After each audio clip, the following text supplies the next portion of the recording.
Hey there, Tricia Brouk here. I want to do a quick analysis of the RNC and DNC speeches of Hulk Hogan, Hillary Clinton, President Biden, and Trump. I think this will be kind of interesting.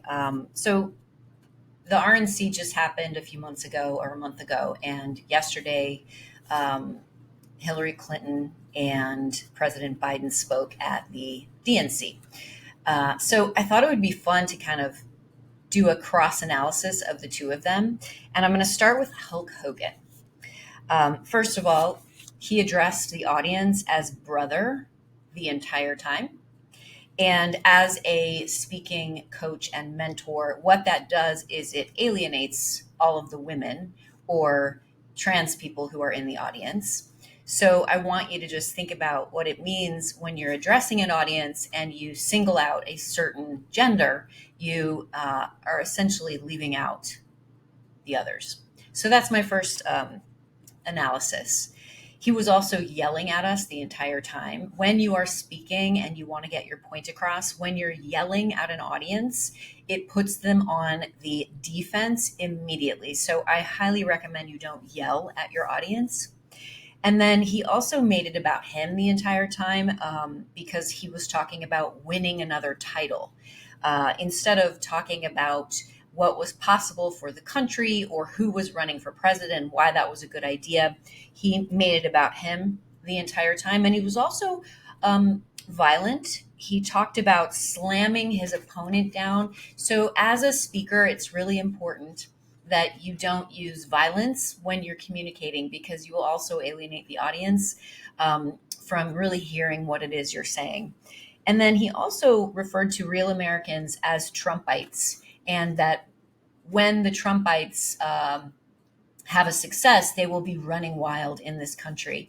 Again, a situation where you don't want to label people in your audience necessarily because then it makes them feel like they don't have their own autonomy or agency or freedom. So that's another little tip that I would recommend taking from this analysis. And then finally, he said, let Trumpomania rule as he ripped off his shirt. This is a free country. And when you're speaking to an audience and you want them to feel included and that anything is possible for them, I think it's really important that you don't, again, go back to the labels of Trumpomania being a thing when we're talking about a collective community. And I also don't recommend you ripping off your clothes in a theatrical way when you are speaking from a stage. So I'm going to cross-analyze that with Hillary Clinton.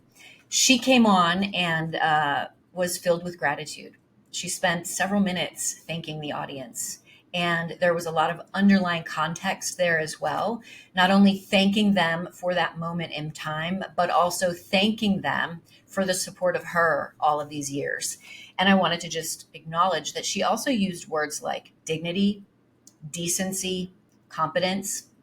And she stood up for and beside Kamala Harris as a woman and also as a fellow nominee for president, which is a really special, special deal. And again, she stood up for and beside her fellow woman, her fellow nominee. And she also spoke of women's rights and reminded us that women only received the right to vote 104 years ago. And in the big picture, that is a blink of an eye. So I really think that it was wonderful that she brought in history. And when you're speaking, it's important that you give us context, that you show us that you want to expand our thinking. And this is a really good example of that. She also spoke of Shirley Chisholm and Geraldine Ferraro, who were also trailblazers for women in this country. And what that does as a speaker is it inspires us to see what is possible. And that's why this was such a powerful speech. She also talked about how we can dream bigger, and she inspired us to no longer even acknowledge a ceiling as women. And this is a great example of, again, painting the picture of what's possible for us by inspiring us to think beyond what we know. And then she also shared that we should keep going and never give up. These very simple mantras that we can remember keep going and never give up. They give us the energy and the excitement from the big talk that we can do something, we can achieve something. And then she also used the words faith and joy and integrity and we the people, reminding us that it's about us and that we the people create the United States of America. Let's move on to Trump and then President Biden. Trump's words were all very interesting. He used victory, which was about him, not necessarily about the country. He used the sentence bound together by a single fate. I don't know about you, but the word bound together feels very small and it feels very fear-based and driven. And then he also, of course, made it about him, which is not something you want to do when you're speaking from a big stage. You want to make it about the audience. And the example of that is the great Trump policy that I put into place. That's a great example of making it about you and not about the audience. And he also referred to a certain group of people as these people. That is a really great example of what to never do from stage, to qualify a group of people by calling them these people. It's racist, it's ineffective, and it will not create a sense of community when you're speaking from a stage. He also referred to somebody in politics as he was a great person. And I'm specifically leaving the person's name out because it's not about that person. It's about the simplicity of when you're speaking about somebody who is in a position of power, who can create policy change.